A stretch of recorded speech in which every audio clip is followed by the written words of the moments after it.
Speciality డాక్టర్లు అంటే neurologist, cardiologist, nephrologist, general medicine వాళ్ళతో పాటు ఈ క్రిటికల్ కేర్ టీమ్ ఉండడం మనకు చాలా గొప్ప విషయం. ఈ సిక్ పేషెంట్స్ ఎవరున్నా కూడా, మల్టిపుల్ ఆర్గాన్ ఫెయిల్యూర్ పేషెంట్స్ ఎవరున్నా కూడా మనకు మెడికల్ హాస్పిటల్స్ కరీంనగర్లో 24 గంటలు క్వాలిఫైడ్ టీమ్ ఉండడం వల్ల ఆ సర్వీస్ ఇవ్వడం జరుగుతుంది. Definitely that's best thing for Karimnagar. ఆ kind of Hyderabad kind of సర్వీసెస్ని మన కరీంనగర్లో ఇక్కడ అందుబాటులో ఉంచడం అనేది great thing with equipment support. ఇప్పుడు సిఆర్ఆర్టీ కైండ్ ఆఫ్ ఎక్విప్మెంట్ని యాడ్ చేయడం అనేది it's a great thing. And ఎమర్జెన్సీలో మనకు ఏ రకంగా హెల్ప్ అవుతుంది ఏంటి అనేది సత్యనారాయణ ఎమర్జెన్సీ హెచ్ఓడిని మాట్లాడాల్సిందే వచ్చు. Medical hospital Karimnagar. అదే ఈ రోజు మనం సిఆర్ఆర్టీ ఇనాగ్రేషన్ ఆల్రెడీ ఇంతకుముందు చేసాం, ఇది సెకండ్ టైం మన దగ్గర ఇనాగ్రేషన్ చేస్తున్నాం. యాక్చువల్గా కరీంనగర్లో సిఆర్ఆర్టీ అవసరం చాలా ఉంది. ఎందుకంటే చాలా కేసులు మనం మన దగ్గరికి వచ్చిన కేసులు బీపీ బాగా తక్కువ ఉంది, చాలా సిక్ ఉన్న కేసులు హైదరాబాద్ షిఫ్ట్ చేయడం. హైదరాబాద్కి వెళ్ళి సిఆర్ఆర్టీ ఉండేది, కానీ హైదరాబాద్ షిఫ్ట్ చేయని పరిస్థితిలో చాలా కేసులు మనం ఇక్కడ డెత్ అయిన కేసులు లాస్ట్ 2 కేసులు చూసినప్పుడు ఏమనిపిస్తుందంటే అదే మన కరీంనగర్లో కూడా ఇది ఉంటే కొంతమంది లైఫ్ సేవ్ చేయొచ్చు అన్న అవకాశం మాకు చాలాసార్లు అనిపించేది. చాలాసార్లు మేము మన సెంట్రల్ టీమ్తో ప్రెజర్ చేసాం, తీసుకురావాలి, ఖచ్చితంగా కరీంనగర్లో ఇది ఉండాలి. ఎందుకంటే మనకి ఎవ్రీ మంత్ సీజన్లో ఈ నెక్స్ట్ సీజన్లో 2-3 మంత్స్లో నెలకు ఒక 4-5 కేసులైనా సిఆర్ఆర్టీ అవసరం ఉంటుందని అనిపిస్తుంది. లాస్ట్ ఇయర్ చూసాము, కొన్ని కేసులు షిఫ్ట్ చేయలేని పరిస్థితిలో మాకు అనిపించేది. మేము అందుకోసం ఈసారి బాగా ప్రెజర్ చేసాం. సార్ నేను ఇద్దరం కలిసి ఖచ్చితంగా మనకి సిఆర్ఆర్టీ ఉండాలి కరీంనగర్లో. ఇది ఉన్న వాళ్ళ ఇక్కడ ఉన్న పేషెంట్స్ చాలా యూస్ఫుల్ అయింది అనేది మా ఉండే. మరి చెప్పారు సిఆర్ఆర్టీ అంటే continuous renal replacement therapy. Dialysis కానీ 24 కాదు, ఒకసారి కొన్నిసార్లు ఏంటంటే మనం ప్రాపర్గా మేనేజ్ చేస్తే 45 నుంచి 72 గంటల వరకు కంటిన్యూస్ ఒకే ఫిల్టర్తో మనం 3 రోజుల వరకు 2 నుంచి 3 రోజుల వరకు డయాలసిస్ చేయొచ్చు ఒకసారి ఇది ఆన్ చేస్తే.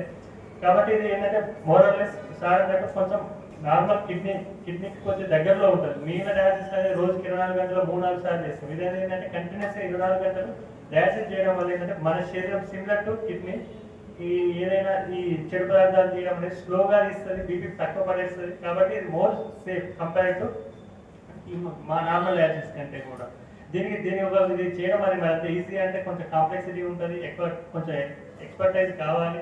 ఇది రౌండ్ క్లాక్ ఎందుకంటే 24 నుంచి 2-3 రోజులు డయాలసిస్ జరగాలంటే ఇది ఖచ్చితమైన మంచి ఐసీయూ టీం ఉండాలి. ఎందుకంటే ఐసీయూ అక్కడ ఉన్న టెక్నీషియన్స్ స్కిల్ ఉండాలి, ఐసీయూ డాక్టర్స్ సార్తో పాటు సార్తో కంటిన్యూటీగా ఉండేది టీం వర్క్ అన్నట్టు చేయడం. కాబట్టి కొంచెం ఛాలెంజింగ్ చేయడం ఖచ్చితంగా దీని యొక్క కాంప్లికేషన్స్ అవన్నీ కూడా ఉంటాయి ఖచ్చితంగా. కాబట్టి మేము ఏం చేస్తున్నాం అట్లీస్ట్ ఇది టీం వర్క్ లాగా అందరం nephrology technicians and nursing ICU doctors అందరూ కలిసి చేస్తేనే ఇట్లాంటి కేసుకి ఇది గుడ్ అవుట్కమ్స్ ఉంటుంది. మరి మా దగ్గర అన్ని qualified technicians, round the clock technicians ఉన్నారు, రౌండ్ ది క్లాక్ సిస్టర్స్ ఉంటారు, round the clock ICU team ఉంటుంది, సార్ ఎప్పుడు కూడా అవైలబుల్గా ఉంటారు. కాబట్టి ఇదంతా ఏమైందంటే ఇది కరెక్ట్ సెంటర్ మాకు అనిపిస్తుంది. మెడికల్ హాస్పిటల్ అనేది ఈ అన్ని విభాగాల వాళ్ళు ఉండడం వల్ల ఏమైందంటే ఇట్లాంటివి చేసినప్పుడు అవుట్కమ్ మంచిగా వచ్చే ఛాన్స్ అనిపిస్తుంది. కాబట్టి మేము ఏం చేస్తున్నామంటే ఇట్లాంటి ఈ సిఆర్ఆర్టీ ఫెసిలిటీ మన దగ్గర ఉందనేది చాలా మంది తెలియదు. ఇప్పుడు మేము దీని ప్రెస్ మీట్ పెట్టడం ఉద్దేశం ఏంటి అంటే దీని ఆవశ్యకత ఏంటి అంటే ఏ కేసులు సిఆర్ఆర్టీకి యూజ్ అవుతాయి అంటే ఎవరు దీని అవైలబిలిటీ ఏంటి, బెనిఫిట్స్ మీరు ఏంటి. ఇప్పుడు పెద్దపల్లి కానీ వేములవాడ, మంచిర్యాల ఎక్సైజ్ చేసినాం అనుకోండి, వీళ్ళు హైదరాబాద్ షిఫ్ట్ చేయలేని కేసులు, కొంచెం సిక్ ఉన్న కేసులు మెడికల్ రిఫర్ చేసిన అనుకోండి, కొంచెం బెటర్ వాళ్ళకి అవుట్కమ్ ఉండే ఛాన్స్ అనిపిస్తుంది. అందుకోసమే దీన్ని ప్రెస్ మీట్ పెట్టడం మెయిన్ ఉద్దేశం.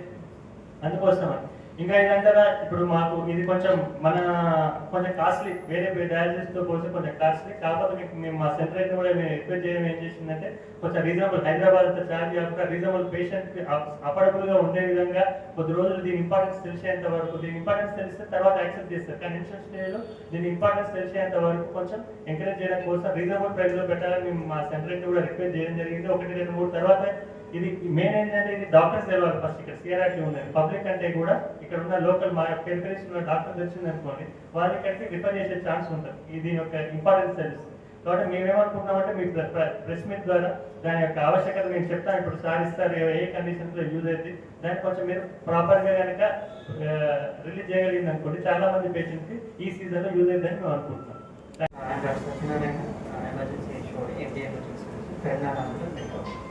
సో ఈరోజు మనం ఇక్కడ గ్యాదర్ అయిన విశేషం ఏంటంటే చాలా మందికి సిఆర్ఆర్టీ మిషన్ అంటే దాని ఎందుకు మనకు కావాలి, ఒక పేషెంట్కి ఎందుకు ఉపయోగపడుతుంది అనే విషయం తెలుసుకోవడానికి మనం అక్కడ గ్యాదర్ అయ్యాం.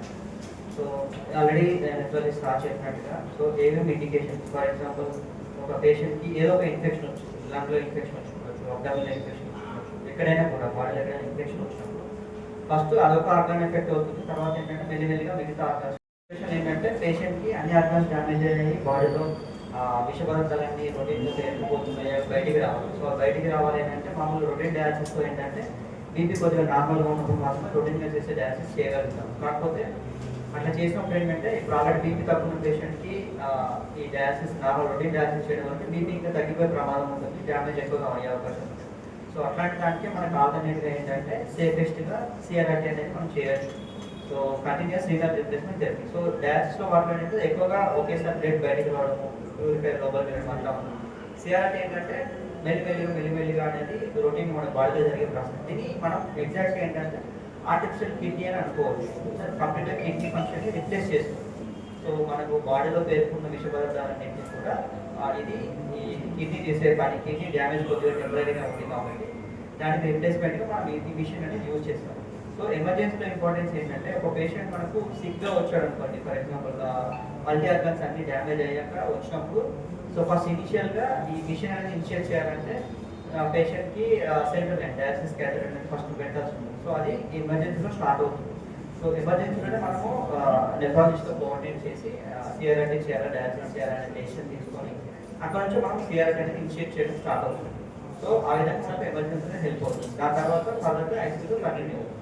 సో ఎంతవరకు పెట్టచ్చు అంటే లైక్ సార్ చెప్పినట్టుగా 72 hours పెట్టడం వల్ల ఏంటంటే కంటిన్యూస్గా మనకు బ్లడ్ అనేది ప్యూరిఫై అవ్వడం అనేది చాలా ఇంపార్టెంట్. ఎందుకంటే మేజర్ ఆర్గాన్ కిడ్నీ అనేది. సో అది డ్యామేజ్ అయినప్పుడు కంటిన్యూస్గా కిడ్నీ చేసే పనిని ఆర్టిఫిషియల్ కిడ్నీ అంటే సిఆర్ఆర్టీ మిషన్ చేస్తుంది కాబట్టి సో రొటీన్ కిడ్నీ ఫంక్షన్ అనేది ఇంప్రూవ్ అవుతుంది. తద్వారా ఏంటంటే మిగతా ఆర్గన్స్ ఫంక్షన్ మెల్లిమెల్లిగా బీపీ ఇంప్రూవ్ అవుతున్న కొద్దీ ఇంప్రూవ్ అవుతుంది.